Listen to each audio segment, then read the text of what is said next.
સુરત જિલ્લામાં કાયદો અને વ્યવસ્થા વધુ મજબૂત બનાવવા માટે જિલ્લા પોલીસે કડોદરા વિસ્તારમાં સઘન કોમ્બિંગ ઓપરેશન હાથ ધર્યું હતું.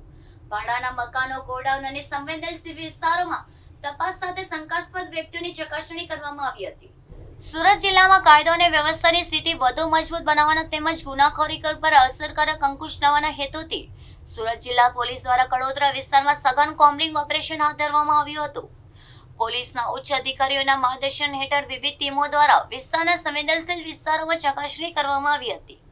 આ દરમિયાન રહેણાંક વિસ્તારોમાં ભાડાના મકાનો, ગોડાઉન તેમજ અન્ય સ્થળોએ સઘન તપાસ હાથ ધરવામાં આવી હતી. પોલીસ દ્વારા શંકાસ્પદ વ્યક્તિઓની પૂછપરછ કરવામાં આવી હતી અને તેમની ઓળખ સંબંધિત દસ્તાવેજોની પણ ચકાસણી કરવામાં આવી હતી. ભાડે રહેતા લોકોની વિગત તેમજ મકાન માલિકો દ્વારા પોલીસ વેરિફિકેશન કરવામાં આવ્યું છે કે નહીં તેની પણ તપાસ કરવામાં આવી હતી. ઓપરેશન દરમિયાન કેટલાક સ્થળોએ વાહન ચેકિંગની કામગીરી પણ હાથ ધરવામાં આવી હતી. પોલીસ દ્વારા ગુનાહિત પ્રવૃત્તિઓ સાથે સંકળાયેલા તત્વો પર ખાસ નજર રાખવામાં આવી હતી.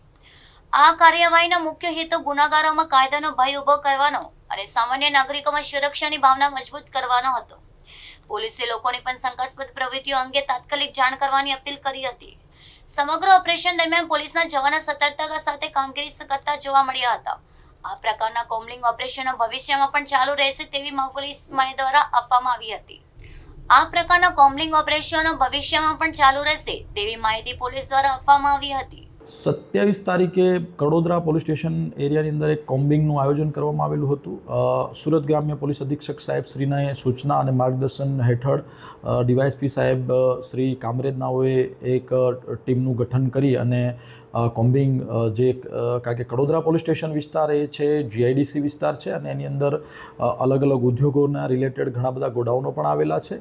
એ ગોડાઉનોને ચેક કરવા માટે ખાસ સૂચના આપવામાં આવેલી. એના અનુસંધાને અત્રેથી એક ટીમ ગઠન કરી એની અંદર 2 અધિકારી અને 25 માણસોને કાલે 27 તારીખે બપોરે 2:30 વાગ્યાથી લઈ અને 7:30 સુધી સાંજે એક સ્પેશિયલ ડ્રાઈવ ચલાવવામાં આવેલી અને ડ્રાઈવ અંતર્ગત કડોદરા પોલીસ સ્ટેશન એરિયાના નિયોલ ગામની સીમમાં આવેલ 90 ગોડાઉનો ચેક કરવામાં આવેલા. જે ગોડાઉનમાં ખાસ કરીને શું માલ રાખવામાં આવે છે તેમજ તેના માલિકોની વિગત, કોઈ ભાડે આપેલા છે તો એ ભાડા કરારની વિગત, માલિક કોણ છે, ભાડે લેનાર કોણ છે, એમાં શું માલ સામાન રાખવાનો છે, એનું તમામ ડેટા કલેક્ટ કરવામાં આવ્યો હતો. અને તમામ જે આ ગોડાઉન એરિયામાં બિઝનેસ કરતા લોકો છે એમને સમજ કરવામાં આવેલી કે તમારો ડેટા સમય મર્યાદામાં, સમય સમયાંતરે પોલીસ સ્ટેશનમાં પૂરો પાડવો, જેથી કરીને ભવિષ્યમાં કોઈ પણ પ્રકારની કોઈ ગેરકાયદેસર પ્રવૃત્તિ પકડાય તો એમાં જે એના માટે જવાબદાર છે એની વિરુદ્ધમાં યોગ્ય કાર્યવાહી થઈ શકે.